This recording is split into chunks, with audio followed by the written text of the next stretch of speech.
Salut à tous! Bon, maintenant qu'on a fini ce petit muret, on va s'attaquer au pignon à côté. C'est le dernier pignon de la grange à faire. Ensuite, on aura officiellement fini les joints. Ça, c'est trop cool. Mais avant ça, il y a beaucoup de travail même. Il faut tout buriner, repasser le Karcher au moins une fois, si c'est pas deux. Et ensuite, faire les nouveaux joints. Donc on s'attaque à ça maintenant et on espère que le temps soit avec nous. Allez, go!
Alors ici on se trouve au niveau de l'angle de la maison, là où il y a un petit trou, je ne sais pas si vous voyez bien, qui se trouve ici, qui lui accueille toutes les eaux de pluie, que ce soit de l'extension qui se trouve tout là-bas, ou de la grande toiture qui se trouve ici, tout arrive dans ce trou-là, qui lui ensuite va au fossé.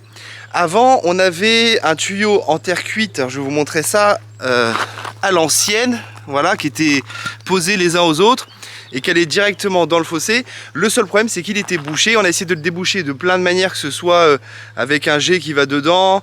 On a essayé on a tout essayé et c'était totalement impossible à déboucher. En plus, il était cassé vers le bout là-bas. Donc la dernière solution, c'était de faire une tranchée, donc du trou là au fossé. Et donc on est en train de s'attaquer à ça, on va vous montrer ça, mais avant on vous montre la nouvelle mini pelle qu'on a, parce que l'autre on l'a plus, et maintenant, alors l'autre on l'a trouvé très bien, mais alors celle-ci c'est vraiment la gamme au-dessus. On vous montre ça tout de suite. Tac. Voilà, donc c'est la mini pelle, donc c'est mini pelle Rhinocéros, c'est une société française, donc ça c'est super cool. Là c'est la XN128. L'avantage qu'elle a par rapport à l'autre, c'est qu'elle a des options en plus, par exemple les voies réglables. Au niveau des commandes, c'est un peu mieux en fait, parce que tout est différencié, que ça en avance, on est sûr de ne pas toucher à l'avant, le bras à l'avant. Si on veut juste travailler les bras, on est sûr que ça ne va pas bouger. Elle est vraiment, puis il y a ça aussi, ça c'est génial. Dès qu'il y a un peu de soleil ou qu'il y a une légère pluie, et ben on est à l'abri et ça c'est cool. Donc là, on va s'attaquer à la tranchée tout de suite. C'est parti!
Ça y est, donc la tranchée est faite. Tac, tac, tac, tac, tac, tac, tac, tac. Elle va bien jusqu'au bout, tout là-bas. Donc là, il va nous rester à poser le tuyau. On va mettre du tuyau en PVC 100 pour pouvoir vraiment évacuer toutes les eaux de pluie. En plus de ça, ce qu'on va faire, c'est qu'on va aussi s'attaquer ici, on va faire un drap sur toute la longueur, parce que cette partie où on est là est surélevée par rapport à derrière, et même par rapport à la terrasse qui se trouve ici. On est un peu plus surélevé, donc le but ça va vraiment être de mettre un drain s'il y a trop d'eau, s'il pleut beaucoup, une période. Le drain va évacuer l'eau, et en plus de ça, la gouttière qui est tout au bout là-bas, elle n'était pas reliée, donc en fait elle tombait sur la petite dalle qui se trouve au bout. Donc l'objectif aussi, ça va être de passer un tuyau en PVC qui sera relié aussi directement à la sortie. Donc là on va s'attaquer à ça, mais pour l'instant on va d'abord mettre le tuyau qui se trouve ici là. On va mettre le tuyau tac tac tac dans la tranchée jusqu'au bout, et puis voilà, et bah c'est parti, on s'attaque à ça maintenant.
Bon, pour le pignon, on a fini de buriner toute la partie basse et toute la partie qu'on pouvait faire avec notre petit échafaudage. Donc là, on va monter notre grand échafaudage, l'investissement de l'été. Mais franchement, qu'on regrette absolument pas. Parce que ça nous a changé la vie là pour faire le pignon là. Enfin, pas le pignon, mais la façade là. Vraiment, c'est tellement moins galéré que le petit qu'on décale tout le temps, qui est pas très stable. Bon, par contre, c'est un peu de boulot pour le monter et un peu de boulot pour le démonter, évidemment. Mais c'est vraiment trop pratique. Donc là, il y a une partie qui est là et puis il y en a une partie qui est dans la grange. Donc on monte ça tout de suite.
Bon, programme d'aujourd'hui, c'est de continuer le pignon. Il nous reste, tout est buriné, mais il nous reste juste le petit côté là, toc toc, qu'on peut pas accéder avec l'échafaudage.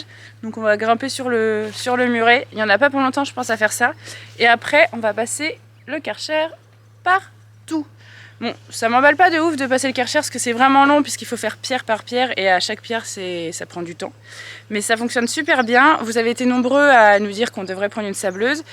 On y a vraiment pensé à investir dans une sableuse, mais on s'est renseigné et le coût d'une sableuse coûte très cher et la location c'est aussi cher. On en avait loué une pour faire les IPN de la façade et à l'intérieur. Donc on se dit qu'on va rester sur le côté économique même si c'est long avec notre Karcher parce que ça fonctionne bien. Donc voilà, allez, go, on s'attaque à ça.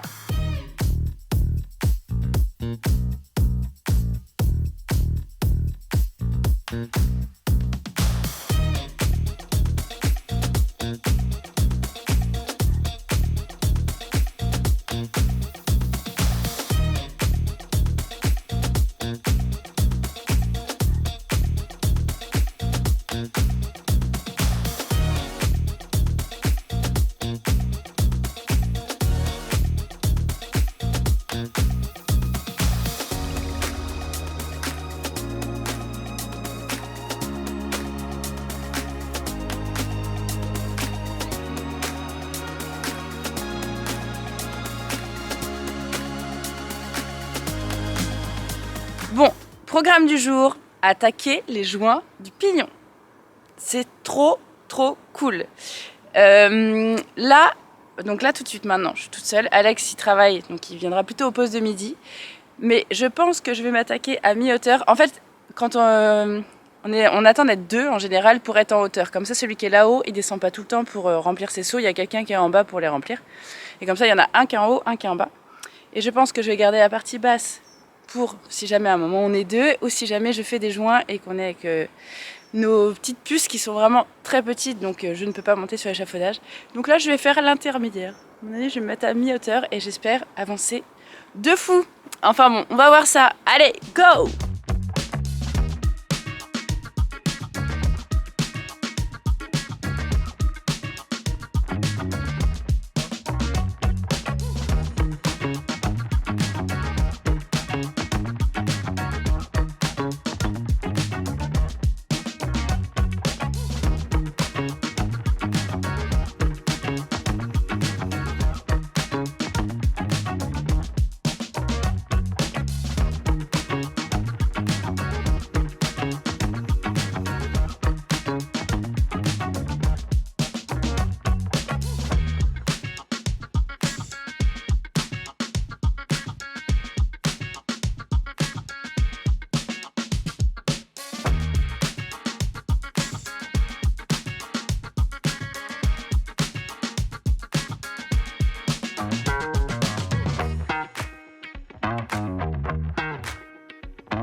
Aujourd'hui, jour 2, on s'attaque... Enfin, jour 2, j'ai joué en on s'attaque à la suite. Je vous montre où on en est, ce que je ne vous avais pas montré hier. Donc là-haut, on voudrait finir ce petit coin-là et on a descendu un peu le plateau pour faire ce coin-là. Comme ça, après, on pourra descendre l'échafaudage et en bas, on a un taquet un peu comme ça. Je vous explique parce que vous allez vous dire, ils font ça dans tous les sens. Mais en fait, quand il y a quelqu'un de là-haut, quand il y a quelqu'un qui est là-haut, oui, parce que dans les changements de plan, du coup, comme ma petite maman est arrivée, je suis directement attaquée là-haut, c'était mieux. Et comme ça, elle pouvait monter les seaux et tout. Mais du coup, quand j'étais ici, ma mère s'est attaquée à ici. Et quand j'étais là, ma mère s'est attaquée à de l'autre côté. Parce que quand tu es juste au-dessus de quelqu'un qui fait des joints, c'est un calvaire, puisque quand il y a du joint qui tombe, ça tombe dessus. Quand tu brosses le joint, ça tombe dessus. Enfin bref, c'est vraiment pas du tout agréable pour la personne qui est en dessous. Donc à chaque fois, on fait en décalé, et puis c'est pas grave, on reprend là où on en est, mais déjà ça a avancé. Et évidemment, en bas, on avance beaucoup moins vite parce qu'on passe notre temps à recharger pour la personne d'en haut. Enfin, on ne fait pas que du joint, donc ça va moins vite qu'en haut. Mais on est vraiment content d'avancer. Là, au bout de la deuxième journée, ça devrait être, on devrait y voir plus clair parce qu'on va finir carrément des parties. Donc voilà, et en plus, trop bien, ça séchait super bien parce que même si le soleil ne tape pas ici, avec la chaleur et tout, ça séchait très vite. Il faut juste bien mouiller le mur et le remouiller régulièrement pour pas que ça sèche non plus trop vite, mais c'était vraiment top. Donc là, let's go!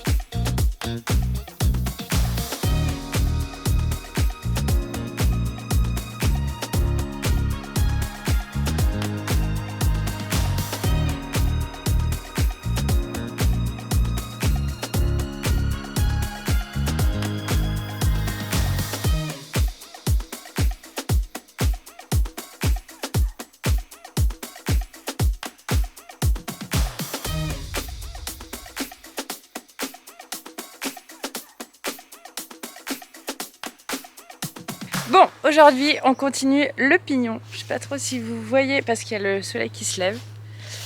Ça, c'est trop cool. Quand on est de bonne heure à la grange, le soleil il se lève là. Bah là, ça rend pas bien sur caméra, mais c'est vraiment jolissime. Donc, il nous reste là à faire et là. En vrai, je pense qu'on va pas finir cette journée-là parce qu'en plus, il y a des finitions de chaque côté là. Là. Et puis de l'autre côté, qu'on peut pas faire à l'échafaudage, je ferai faire à l'échelle. En soi, c'est pas compliqué de faire à l'échelle, c'est plus que c'est long parce qu'à chaque fois il faut redescendre, remplir la poche à joint et remonter. Donc voilà, là je vais vous réexpliquer toutes les étapes en détail pour si vous voulez le faire chez vous. Parce qu'on se rend compte qu'en fait on vous explique tout mais en plusieurs vidéos. Donc là comme ça va être vraiment... Enfin vraiment on aura tout expliqué comment nous on fait. Il y a forcément plein de techniques mais la nôtre fonctionne en tout cas. Du coup, la première étape pour nous c'était de tamiser notre sable.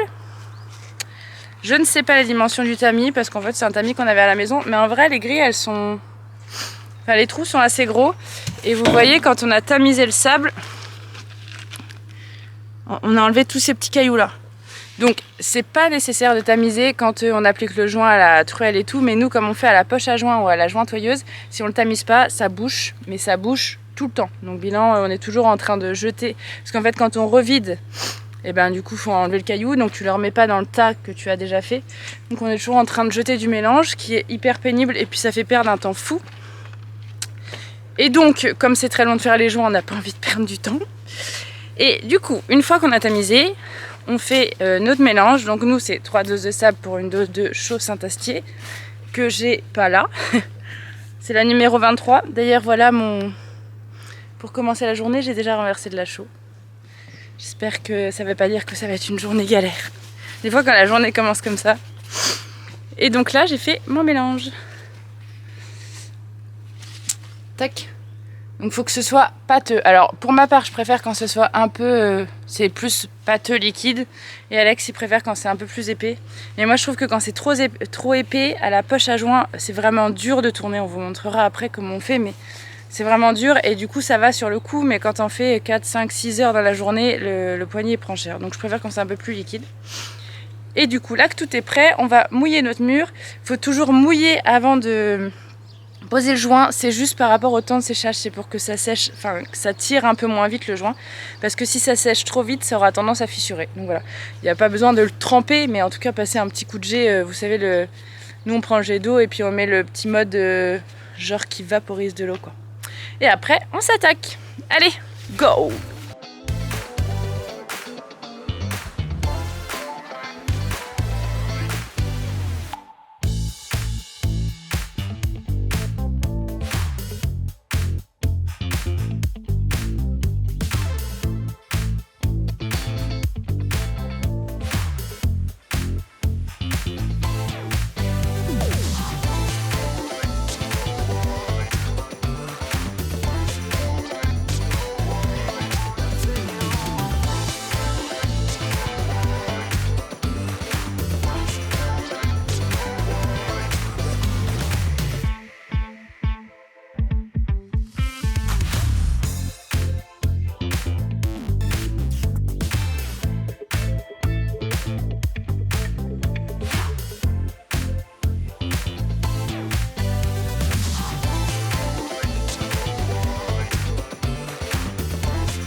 Je vous montre avec la poche à joint.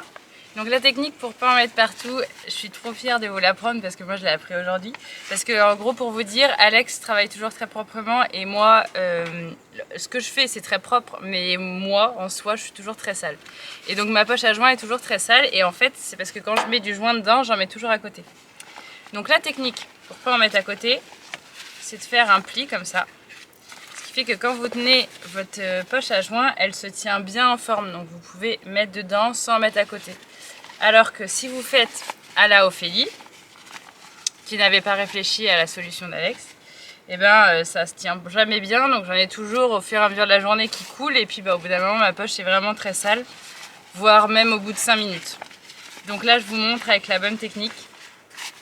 C'est bien, j'ai appris la bonne technique une fois qu'on a fini de faire les joints de la grange. Tac.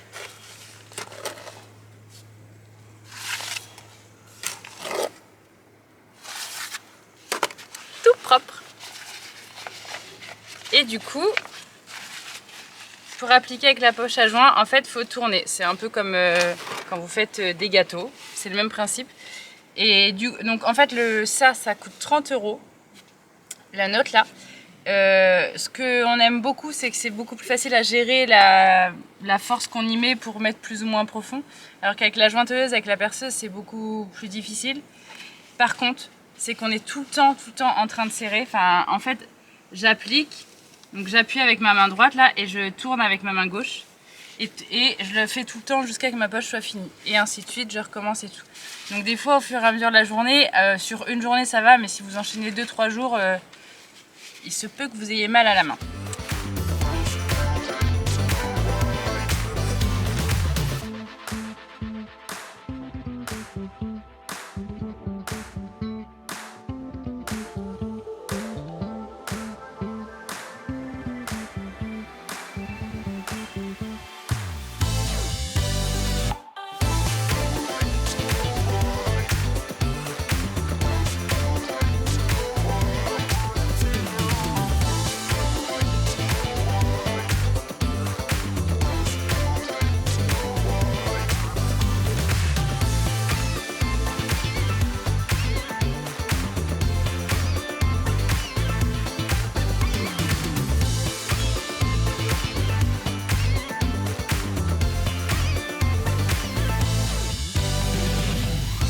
Bon, grosse satisfaction puisque officiellement le pignon est fini. Donc ce qui veut dire que officiellement toute la grange, enfin tous les joints extérieurs de la grange sont finis et ça c'est trop bien.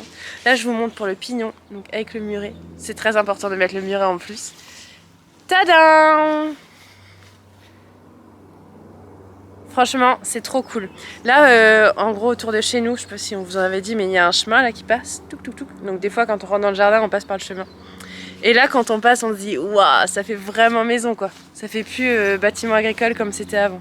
Et puis ce pignon-là, c'était vraiment le plus moche, entre guillemets. Enfin, il y avait du lierre qui poussait partout, il y avait 2 vieilles gouttières qui arrivaient en plein milieu et tout. Donc là, ça déboîte. Bon bah voilà. Je vous laisse sur ça. N'hésitez pas à mettre un petit pouce en l'air, ça nous fait toujours tellement plaisir. Et à commenter, parce qu'on est trop content de vous répondre. Et si vous êtes nouveau, et ben, vous pouvez vous abonner pour nous suivre dans cette aventure de folie, dans cette rénovation qui nous prend depuis 3 ans et qu'on devrait finir d'ici quelques mois, mais vraiment trop cool. Là, vous voyez là, ça fait... Ah, je suis tellement contente, j'ai envie de vous montrer toute la grange. Enfin voilà, on vous dit à dans 15 jours. Allez, ciao!